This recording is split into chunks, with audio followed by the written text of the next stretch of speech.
SBI क्लर्कच्या मेन्सला आता अवघे काही तास उरलेत। या अवघ्या काही तासामध्ये नेमकं मी काय केलं पाहिजे, कुठल्या गोष्टी अवॉइड केल्या पाहिजे सो दॅट मी फायनल एक्झाममध्ये चांगलं परफॉर्म करू शकेल हे, आणि ड्युरिंग एक्झाम मी नेमकं काय केलं पाहिजे सो दॅट मी आणखी चांगल्या पद्धतीने परफॉर्म करून यश नक्की मिळवू शकेल। काल बऱ्यापैकी आपण काल म्हणल्यापेक्षा मागच्या 3-4 महिन्यामध्ये खूप आपण मेहनत घेतली आहे आणि आता ॲक्च्युअल इम्प्लिमेंटेशनचा टाइम आलाय, त्याच्यावर काल आम्ही बऱ्यापैकी डिस्कस केलं। आज मी काही असे मुद्दे तुम्हाला सांगणार आहे की खूप मेहनत करून पण छोट्याशा चुकामुळे छोटीशी एखादी चूक पूर्ण महागात पडू शकते आणि एवढ्या मेहनतीवर पाणी फिरू शकते। त्यामुळे शॉर्ट मध्ये हा व्हिडिओ बनवतोय, शेवटपर्यंत बघा, बारीक बारीक गोष्टी लक्षात घ्या आणि बिंदास्त एक्झाम द्या। आमचा जो नेहमी काय म्हणू शकतो शुभेच्छा आशीर्वाद तुमच्या पाठीशी आहेतच, तुम्ही परफॉर्म करून येतालच, याच्याबद्दलही आम्हाला काही शंका नाही।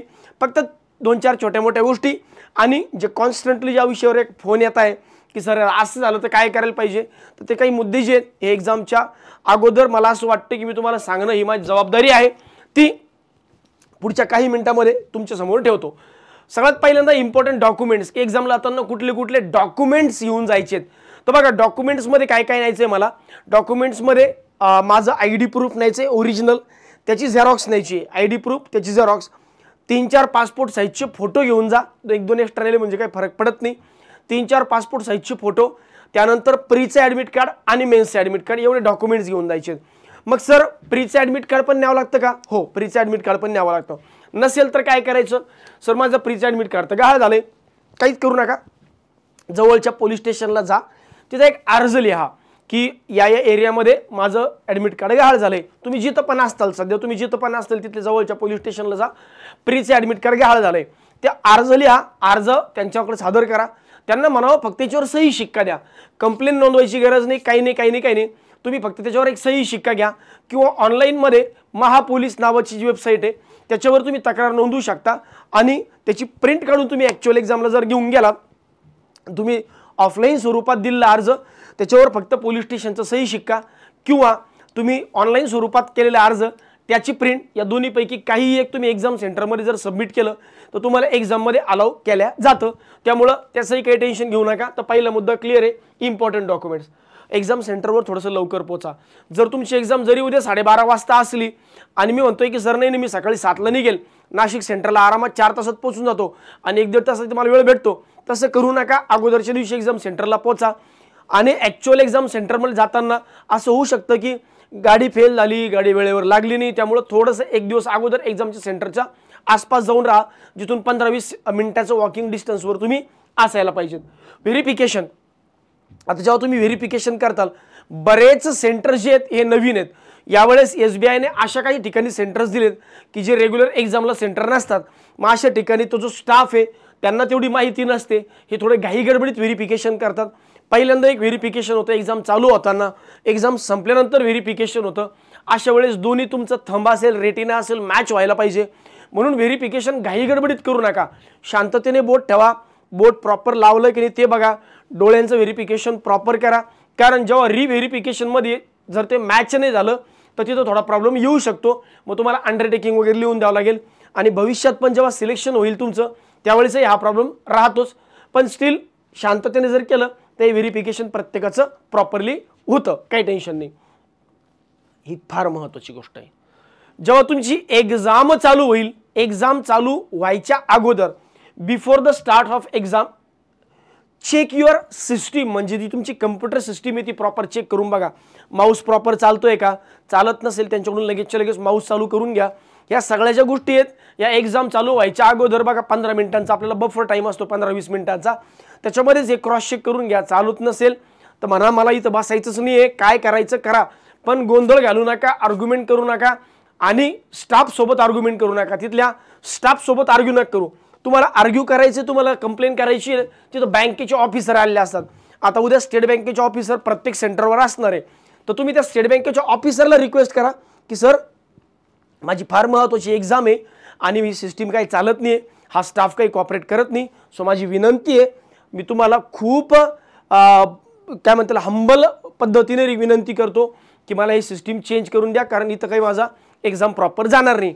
आर्ग्युमेंट केलं तर निगेटिव्हिटी आपल्यावरच येते. आर्ग्युमेंटमध्ये काय होतं, काही वेळानंतर आपल्या डोक्यात ते विचार चालू असतात, एक्झाममध्ये त्याचा इम्पॅक्ट चुकीचा पडतो. बरेच सेंटरवर काही स्टाफ जो आहे फार लिमिटेड स्टाफ थोडा इनकम्पेटेबल असतो, ज्या लोकांना काही कळत नाही, निवड त्यांचं कधी गेलं काही लोकांचं घुटण्यात असतं, काय म्हणायचं मला समजून घ्या. मग ते काय करतात, अच्छा तुम्हाला त्रास दिला का, आता मी तुला अख्खी एक्झाम होईपर्यंत तुझ्या आसपासच फिरत राहील. आता तो आसपास जरी फिरला तो काही करू शकत नाही, त्याची काही लायकी पण नाही करण्याची. अर्धवट शिकलेले लोक असतात असे काही ठिकाणी, असं खूप रेअरली होतं. पण त्याने काय होतं, आपल्यावर त्याचा इम्पॅक्ट पडतो. आपल्या पाठीमागून जरी तो आला तर आपलं लक्ष तिकडे जातं, अरे काही करतो काय, अरे काही बोलतो काय. मग याने एक्झाममध्ये आपण प्रॉपर परफॉर्म करू शकत नाही. सो प्लीज उद्याचे दिवस तुमचा इगो, तुमचा स्वाभिमान बाजूला ठेवा. प्रामाणिकपणे बाबा, नाही बाबा तू मोठा, तुझी पूर्ण खानदान मोठी, मीच सगळ्या या जगातला सगळ्यात गरीब माणूस मीच आहे, असं म्हणून थोडं आपली जे दगडाखाली हात अडकलेले असतात ते एकदा काढून घ्या. नंतर एक्झाम संपल्यावर काहीही करता येतं. ड्युरिंग एक्झाम काहीही प्रॉब्लेम आला तर तो त्याच वेळेस सॉल्व्ह झाला पाहिजे. त्यावेळेस तुम्ही आंदोलन करा, काही करा. एक्झाम संपली की मग तुम्ही काहीच नाही करू शकत. त्यामुळं तो जो टाईम आहे 2 तासाचा, त्या 2 तासाच्या टाईममध्ये कुणासोबत आर्ग्युमेंट करू नका. त्याच्या अगोदर पण कुणाला डोकं लावू नका, कुणाला भांडू नका. तू मोठा, मी म्हणलं तू मोठा, तुझी पुरी खानदान मोठी, तुझे पूर्ण पुढची येणाऱ्या पिढ्या पण मोठे आहेत बाबा. मी फार गरीब आहे, मला जॉबची गरज आहे, म्हणून मी तुझ्यासोबत आर्ग्युमेंट करण्यात इंटरेस्ट समजत नाही, म्हणून त्या गोष्टी प्लीज टाळा. त्यानंतर एक्झामला जाताना काय होतं, आपण एखाद्या एक्झाम सेंटरवर गेलो. आता फॉर एक्झाम्पल नाशिकला मी एका एक्झाम सेंटरवर गेलो होतो. एक्झाम सेंटर खूप दूर होतं आणि सिस्टीम वगैरे चांगले होते, पण पुरं काय सर लयच दूर आहे ना, हे लयच कोचकाड आहे, ते असंच आहे तसंच आहे. अरे बाप्पा, पण ते एक्झाम सेंटर आपल्या नशिबात आलंय ना, आता ही वेळ मारून नेणं आवश्यक आहे. आता तुम्ही कितीही निगेटिव्ह विचार केला ते एक्झाम सेंटर ऐन वेळेवर तर चेंज होणार नाही. त्यामुळं जे दिलं देवाने दिलंय त्याच्यात देवाचे आभार माना आणि त्यालाच चांगलं म्हणा. गाडवाला गोपाळ शेठ म्हणायला काही हरकत नाहीये, बिंदास चांगलं म्हणा, तिथंच पॉझिटिव्ह विचार करा. कारण हा सगळा विचारांचा खेळ आहे. तुम्ही निगेटिव्ह विचार केला निगेटिव्ह होईल, तुम्ही पॉझिटिव्ह विचार केला गोष्ट पॉझिटिव्ह होईल. या संदर्भात शेवटी एक स्टेटमेंट तुम्हाला सांगतो, पण ह्या गोष्टी स्ट्रिक्टली फॉलो करा की निगेटिव्ह विचार करायचं नाही. असं होतं की काही सेंटरवर अचानक सिस्टीम बंद पडून जाते, पॅनिक होऊन जातो आपण, अरे बापरे आता माझा टाइम चाललाय. घाबरू नका. सिस्टीम जरी बंद पडली तरी तुमचा टाइम तिथं स्टॉप झाला असतो. तुम्हाला सिस्टीम चेंज करून दिले जाते किंवा सिस्टीम चालू केले जाते. सिस्टीम चालू झाली की तिथून टाइम सुरू होतो जिथून टाइम थांबलाय. त्यामुळं याच्यामध्ये पॅनिक होऊ नका. उलट त्यावेळेस जोपर्यंत तो सिस्टीम देत नाही तोपर्यंत शांततेने विचार करा की कसे क्वेश्चन येत होते, आपल्याला कसे क्वेश्चन आहे, पेपरची डिफिकल्टी लेवल काय, याच्याबद्दल विचार करा, रिथिंक करा आणि पुन्हा बाउन्स बॅक करा. बिंदास्त राहा. या एक्झाममध्ये आपल्याला परफॉर्म करून यायचंय. कुणाला डोकं लावायचं नाही, कुणाला आर्ग्युमेंट करायची नाही. सिस्टीम बंद पडली, या सगळ्या गोष्टींमध्ये हा व्हिडिओ बनण्यामागचं एक आणि एकमेव रिझन आहे की तुम्ही शांत राहावं, शांत चित्ताने परफॉर्म करून यावा. कुठलंही आउटर फोर्स किंवा बाहेरची जी गोष्ट आहे ही ती मला डिमोटिवेट करू नये, निगेटिव्ह करू नये, एवढंच हे सांगण्यामागचा उद्देश आहे, हा व्हिडिओ बनण्यामागचा उद्देश आहे.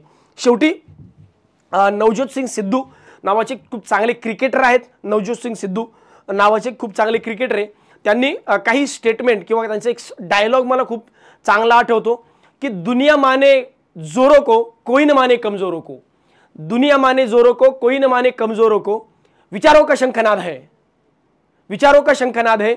विचार सवा डालो इंसान को भगवान बना देते हैं, विचार सवा डालो इंसान को भगवान बना देते हैं, गिरा डालो हैवान बना देते हैं. Your thoughts are real interpreters of your action. तुम्ही जो विचार करता त्याच गोष्टी घडणार आहे, एवढं लक्षात ठेवा. बिंदास एक्झामला जा. सगळ्यांना एक्झामसाठी पुन्हा एकदा खूप खूप शुभेच्छा. आमच्या शुभेच्छा नेहमीच तुमच्या पाठीशी आहेत. चांगला परफॉर्म करूया. धन्यवाद. Thank you very much.